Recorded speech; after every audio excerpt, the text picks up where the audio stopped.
Welcome back to Tell Me a Story Season 2. Today I interviewed Dylan, who also goes by Judy. And if you know Dylan, you likely know that he goes by Judy. And if you don't know Dylan, well, now you certainly will know him in a very new light. Dylan shares the unlikely story of getting to know a woman named Judy in a very unique way. I'll leave it to him to tell you the rest, but you'll want to listen to this one.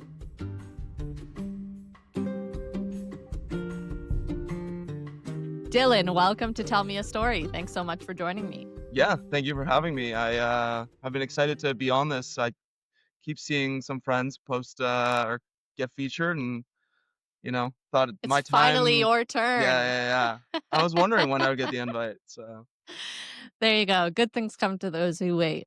Dylan, before we get started, can you introduce yourself to our audience? yeah, my name is Dylan. I grew up in Thornhill, but I was born in Buenos Aires, Argentina. Um, had a pretty fun upbringing. I'm the youngest of three brothers. And I'm 10 years younger than my oldest brother and 6 years younger than my middle brother. So I'm the most rebellious and have the funnest stories of the three, but I'm sure they'll say that their kids are more fun. I don't know. Well, Dylan, I feel like you're renowned or perhaps infamous for having some crazy stories or life experiences amongst our friend group. So what story do you have for me today? Yeah, I thought that I would give a little bit of the lore or context to a name tag that I've been wearing with a name that's not my own for we're coming on 10 years next year. Yeah.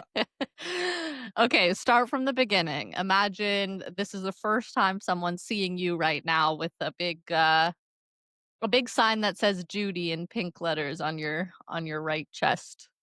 So what often happens is I'll walk into a room, maybe I don't know somebody, maybe I know somebody, and they'll see the pin and they'll be like, Judy! And very often it's people I haven't met that say that. Um, so some people will then come up and ask me and they'll say, hey, like, who's Judy? Because, people don't often wear name tags that aren't their own. Right, and it's Uh, fairly obvious that your name is not Judy. I I think mean, the it could be, I think the right? mustache gives it away. I think if I didn't have a mustache, it might be a little bit more confusing. But yeah, generally not a guy's name. So people ask me, oh, like who's Judy? And it's been an ongoing bit for 10 years that I never tell anyone who she is. So you're getting the insider scoop here, Is potentially. today the day where everything is revealed and we all find out who Judy is? Well, the problem is that I've said so many different stories over the years that no one ever believes me. I think I've told some people the real story and they're like, no, that can't be it. And so Oh yeah, no. yeah. You could tell me anything though, and I'll take it. The My favorite story that I like to share about Judy is that I lost a sports bet. Granted, I know like really nothing about sports. I'm very surface level. I know just enough about sports to have small talk about it. But as soon as people are like, "Do you hear about the draft pick?" I'm like, I don't know. Okay. I relate to that.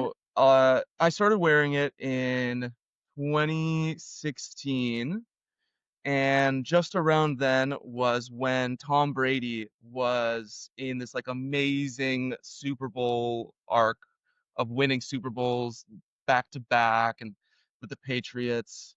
And so someone would ask me, they're like, oh, like, who's Judy? I'll be like, oh, I lost a sports bet. I said Tom Brady would lose the Super Bowl. I don't And understand. so Where does the pin come from? What? That story is false. that is a false story. Uh, so the pins started in that I came into an amount of pins that said Judy.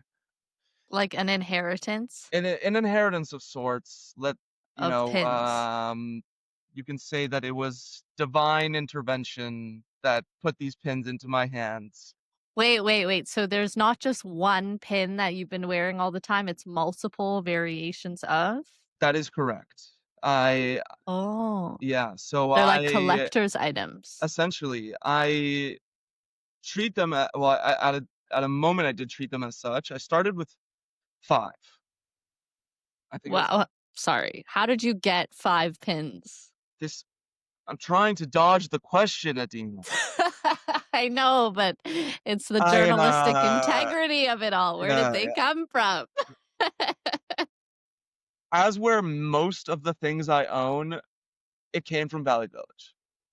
Okay, that Yeah. makes That's sense. That checks out. the true story. So, You bought, was it 5 for 1 or? no, there was this like giant bag of old political QP pins, like different union pins, different rally, like they were just in there. And I bought this big bag thinking like, oh, maybe there's something funny in there. And I started rifling through it and found a handful of different pins that I really liked. And I started wearing them. Random like vote for Joe for Congress pins and just thinking it was a funny bit. And one time I'm on a trip and I would carry these pins with me. I had like a few Okay. of them. This bag was huge, but I'd carry maybe like a handful. And Right, because everyone needs a couple of pins, yeah, you it's know? a nice like, people in the 30s would wear brooches as a compliment on Yeah, their fur coat. Like this was my brooch. totally. Uh so I I went in on a trip to it was to the US somewhere for something. And I think I remember the very first time that I wore the pin that somebody yelled Judy at me. It was at New York Penn Station. I put on the pin. I was like walking to a McDonald's, and this very lovely McDonald's worker sees me walk up and she goes, Judy! And that was it. I was like, this is how I'm wearing this for the rest of my life. Hold on, what did you hope would come from wearing the pin? Nothing. No hope.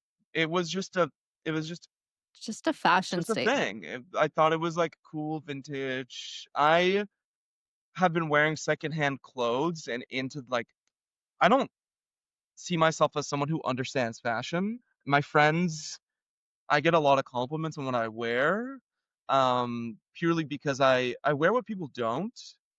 People Mm, love mm. color. I find like people really love color. That's why I think the pink on the Judy pin, that's the original pink, is so attention grabbing because it's like a pop of color where people don't usually see it.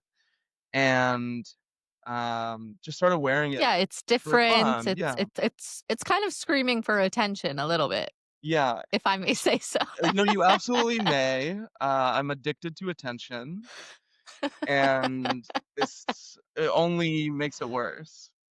Okay, so when this McDonald's cashier screams your new name, Yeah. I guess, what do you say back? Are you just like amazed? I was just like I remember just rolling with it. I was like, "Hey, yeah, what's up? How's it going? How are you?" Um, Sometimes if I see somebody that's also wearing a name tag and they yell Judy at me, I'll yell their name back at them. Who else is wearing name tags? Tell me that. A lot of service employees. Mhm. Sometimes I'll go to or I used to go to networking events and I would still wear this. And so then like that was always fun.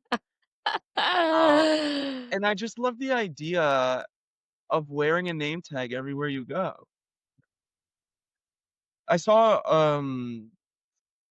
a TikTok or a video of somebody who was like, I wore a name tag for all of my undergrad or the first 2 years of my undergrad, and this is how it went. He did a whole story about it, and I was like, this was like in the past 3 months.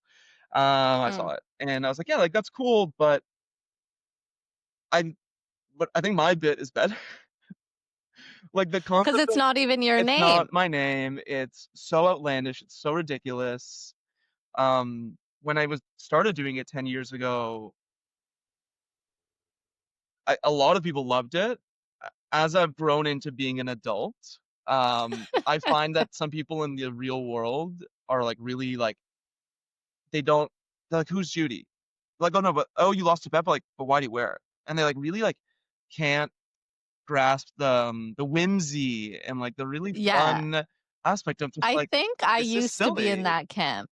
I Yeah, think you I were. think I couldn't accept that you could just do something so like laughable Yeah, just for the sake of it, you know? Like that isn't what it means to be an adult, Dylan. You can't wear that name tag, you know what I yeah, mean? and it's I don't know why I'm tearing up. It's been like such an amazing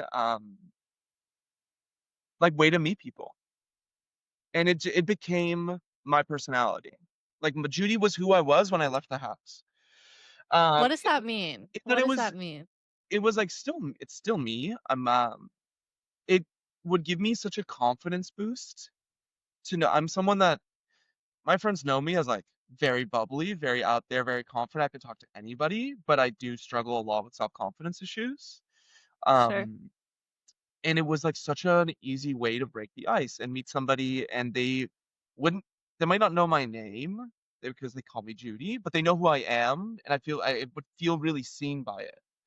Wow. Um, Fascinating. and it's led to like when I was saying like pre-show, like some really incredible experiences, some really crazy, wacky stories. Tell me one. Um, so I'll start with something easy. You're gonna see two Judys here and here. Yeah. The story with this shirt is people will ask me like, oh, like your nickname's Judy. Did you get the shirt custom made? And I didn't. I got it at a vintage expo.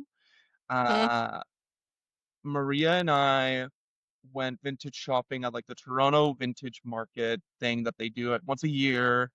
We're looking through the racks and I see this shirt and it says Judy on it. So immediately I was like, all right, I have to buy this. Of course. And it has the woman's um last name stitched on the back. Okay. It's Let's see a it. bowling shirt. So like, Sagan Stars, Lodge yeah. 6. And then her, And I can't read that, it but says it's her it says last name. Precision. Yeah, okay. So I was like, oh, cool, vintage bowling Hilarious. shirt. I started wearing it. I looked into like who this woman was, and she was this woman in Pennsylvania. What, did she have a big like Wikipedia She page or something? no, I found her obituary. She didn't have any next of kin, and I guess her shirts got donated somewhere, and they ended up in the wild world of like thrifting and vintage. And then a couple years later, I went thrifting somewhere else in Toronto and I found another one of her shirts. No. Yeah. I tried finding it. It's somewhere in my laundry pile. If we can pause, I can go pull it out. Uh, Is it the same bowling shirt? it's Just it's a different bowling shirt. It's the same. Here, wow. you know, can we? Is this like breaking the fourth Yes, wall? yes. Go get the bowling shirt. Emo Judy's coming out. So we'll see here again. Lodge 6, Uh-huh. and we've got our pal Judy right there, Wow. and the same last Last name. name over there. Huh.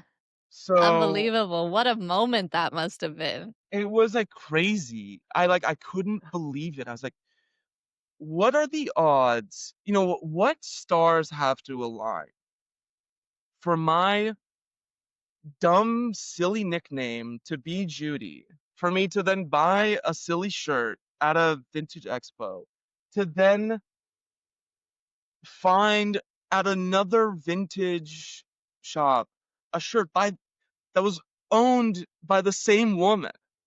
Unbelievable. Yeah. Unbelievable. Uh, so it was And just like, it kind of struck me when you said you looked her up and you found her obituary. You know, there was yeah, something kind of a little chilling about that, but It you're kind of was letting her live on in a way. yeah, I mean, it was really sad when I found it because I wanted to, like, share this story of me finding her shirts with her family and be like, "Hey, also, do you have any more?" Like, um, but I think it's, like, so crazy just the idea of, okay, where do our clothes come from? This is coming Uh-huh. all the way from Pennsylvania, like, how does it end up in Toronto?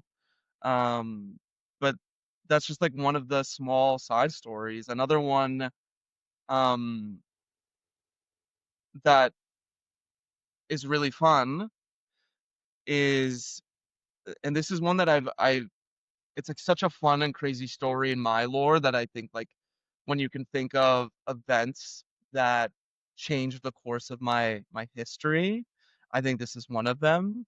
And it's when I decided to get Judy tattooed. So, I don't know how familiar I was you are with hoping this would this. come up. I know that it Yeah. exists, and that's it. So, yeah, from the So, top, Dylan, please. basically, in 2021, I'd been wearing the pin for about 5 years at that point.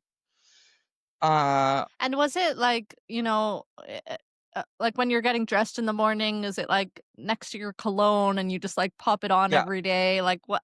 yeah, It's so like putting on underwear at this point. exactly. We've, like, jumped back and forth, but the grand lore is that, yeah, when I found the pins, I had those, started with 5, and I slowly was wearing them. I had given some to some personal friends. When I went on a trip, someone that meant a lot to me, I gave him one.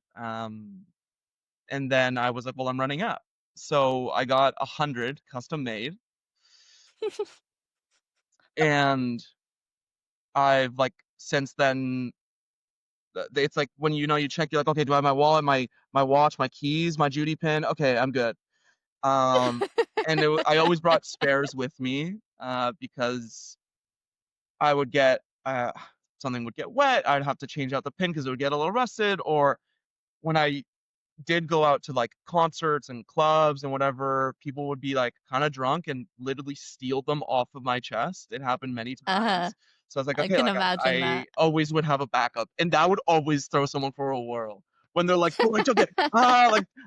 Like, I have so many friends that have told me on separate occasions, they're like, "I stole your Judy pin," like, "Ha, ha, ha," and then I pull out another one, and they're like, You're "Look, like, the not more so one." fast.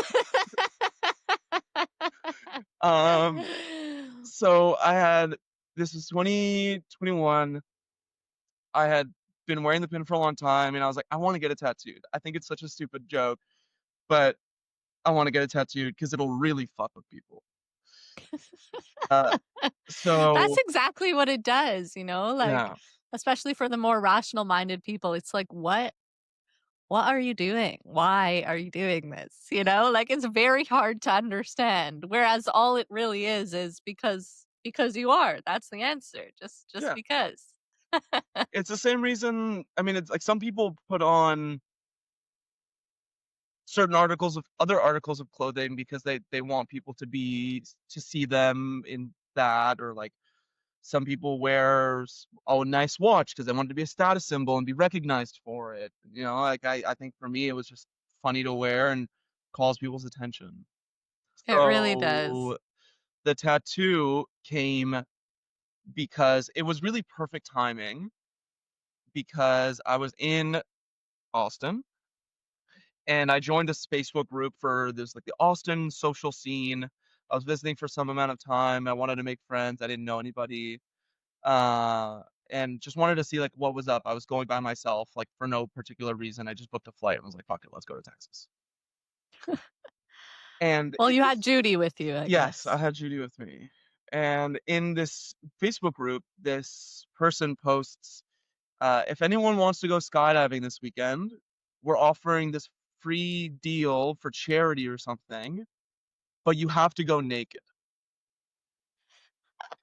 You're like, And perfect. Where do I sign so, up? I was thinking, I had been skydiving 3 times at that point, and I fell in love with the sport. It's very expensive. So I was like, okay, well, if I can go for free and I just need to go naked, like really, who cares? So once Right. I got signed up, this was like what was it? It's like I got to Texas on a Thursday. I think it was like that Friday.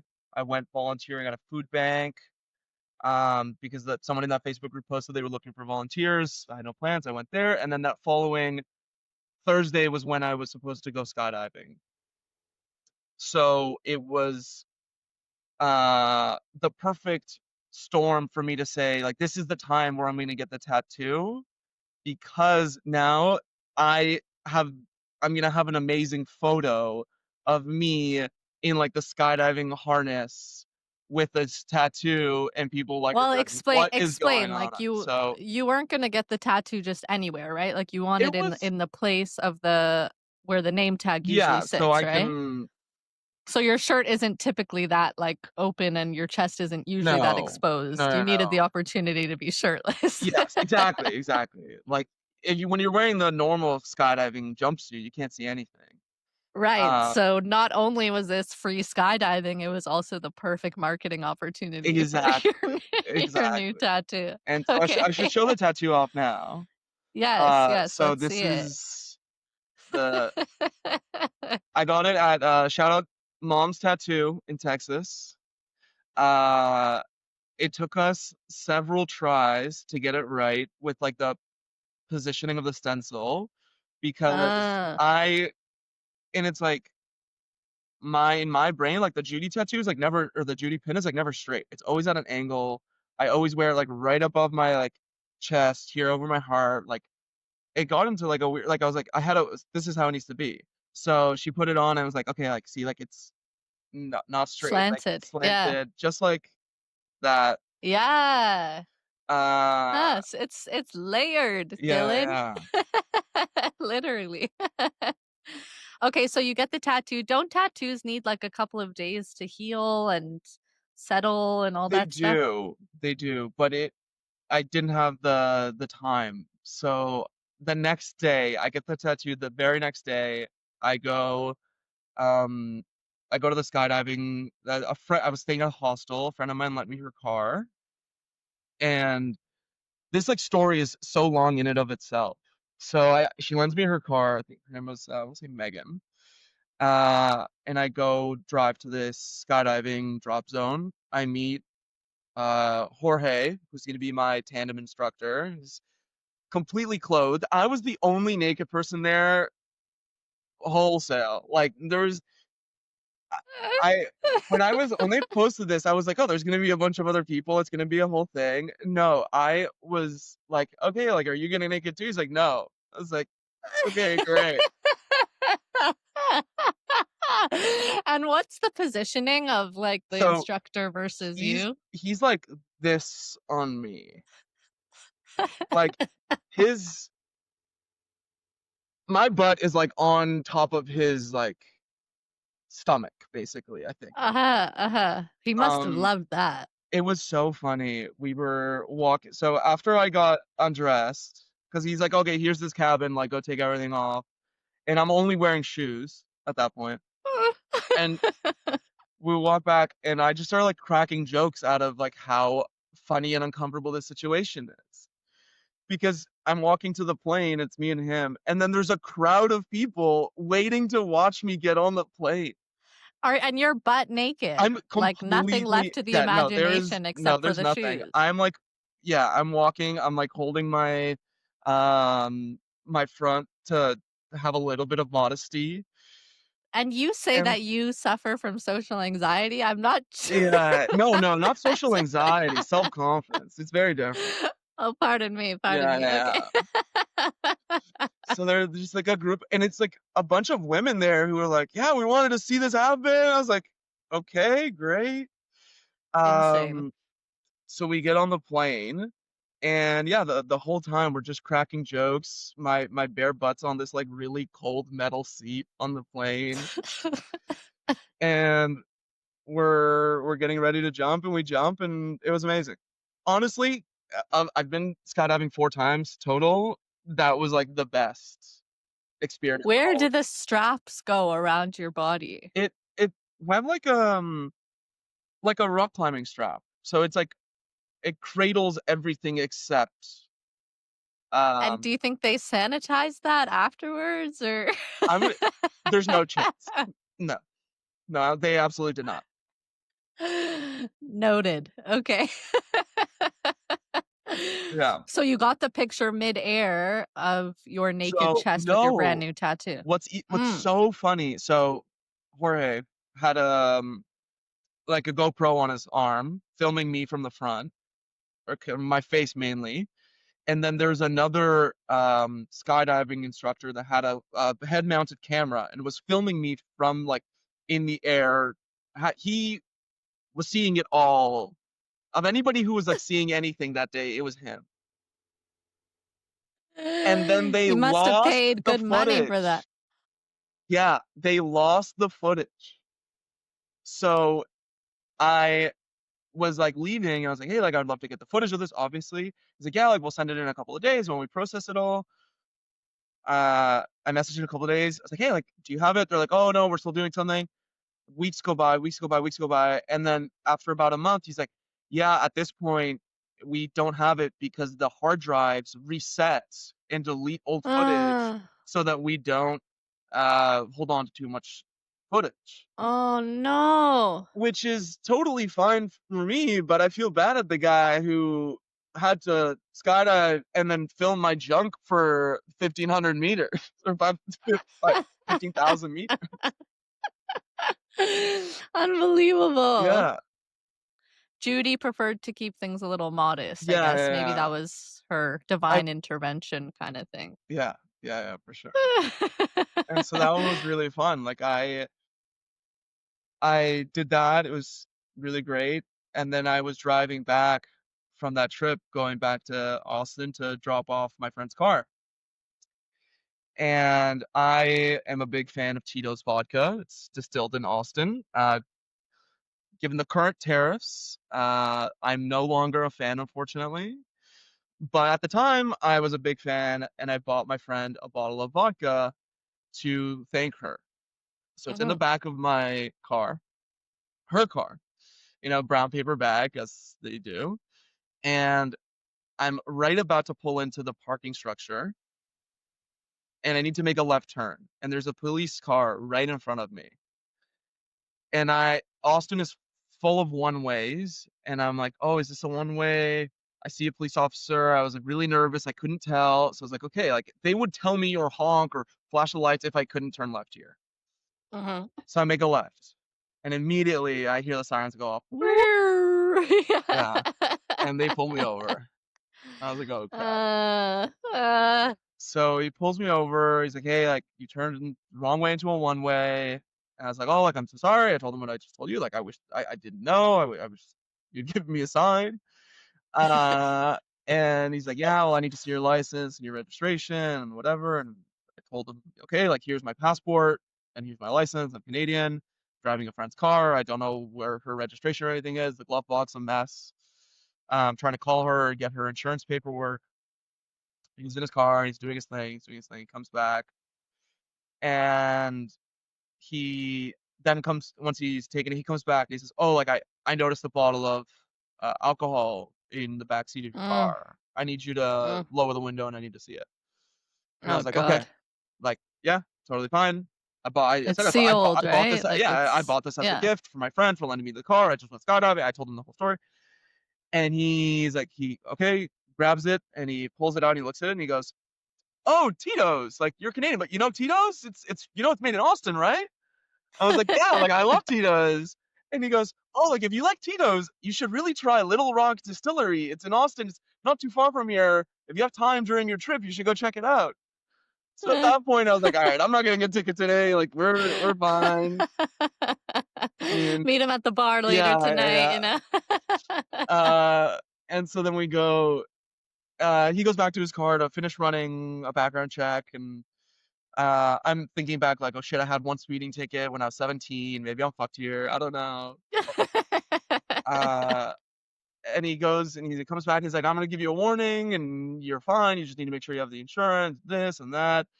And he goes, but I also looked at your passport, and I saw that you went to Edinburgh, Scotland. How did you like that? And we start just like rifling through the pages of my passport, and be like, well, oh, you went to Warsaw? Like, what'd you think of Warsaw? I was like, oh, you need to go. It's so fun. That Austin hospitality, I Yeah. guess, Yeah. really. So it's like, oh, like, thank you, officer. And he goes, oh, well, yeah, just make a U-turn out of the one way when it's safe to do so and make a left, man. He gives me directions to get into the parking structure. And me being the boldest person ever, I go, officer, like, the parking structure is really right there. Like, I just need to make a left into it. Like, do you mind just blocking traffic a little bit so I can get in? And he goes like, okay. And he puts up his Oh hand my out and he lets me in. Yeah. Unbelievable. And that was So because Judy was watching over you too. I yeah. doubt that would have happened Yeah, for otherwise. sure. So it just worked out, there's Incredible. a ton of fun stories of just, like, this leading to that, leading to this. I'm Um, curious, Dylan, like earlier in the conversation, you surprised yourself by like getting a little emotional, and I kind of want to get back to that. Like, why do you think this name tag turned into t-shirt, turned into tattoo has had such a big impact on your life? um, that's a great question. I mean, I I think it helped, like, speak for me at times when I wasn't, like, I needed that little nudge to speak out in terms of, like, meeting somebody or going somewhere. It's always like it's because it's such a great icebreaker of someone, like, seeing your name or a name and immediately they're, like, disarmed and they can be like, "Oh, Judy," or "Who's Judy?" There's a question immediately there more than like, "Oh, hi, like, I'm so and so. What do you do?" Uh Do you ever get tired of those questions? Because you must get the same ones over and over no. and over again. It's really fun because each time I tell a new story. So the way that my friends know me, um, the story that people know is that I wear a pin that says Judy and I don't tell anyone why. Uh, So was this entire story a lie, Dylan? See, well, I called to that earlier. I said you might not believe me. No, this is the true story of Judy. I According to It's like what's the a series of unfortunate events where it's like the narrator, Lemony Snicket, is the writer, but like it's all filled with lies. unreliable narrator. That's you. Well, I don't mind it. I will take this Yeah, story. I think it's a great one. And if fabricated, fabricated very well. So yeah, thank you so much for sharing this with me, Dylan. I will say it is one of the more bizarre things I know of my people to do. And I'm proud to know someone who does it. So yeah, absolutely. thank you for sharing the story with me. I'm happy to be here, happy to share my story. The story's not over. I did promise a woman in Poland that I would name my firstborn daughter Judy. So Whoa. that one's How does your wife feel about that? she re- uh she really wants us to name our firstborn daughter after her grandmother. And I wanted to name our firstborn daughter after a woman I met once in Poland. And I don't remember much else about her. So it's like there's valid If points on she's both sides. listening, hopefully she knows, she's listening now. She knows she's still Yeah, in the yeah. fight. There's it's a moment of contention for sure when that baby girl, if we have a girl, is gonna be born and Yeah. figure that out. Yeah, my money's on Maria, but we'll see. Dylan, thanks again for joining me. Really appreciate it. And what a great story. Thank you. Yeah, absolutely. Thank you. And that wraps up another episode of Tell Me a Story Season 2. Thanks for listening. If you like this episode or think you might have a story worth sharing, reach out. I'd love to hear from you.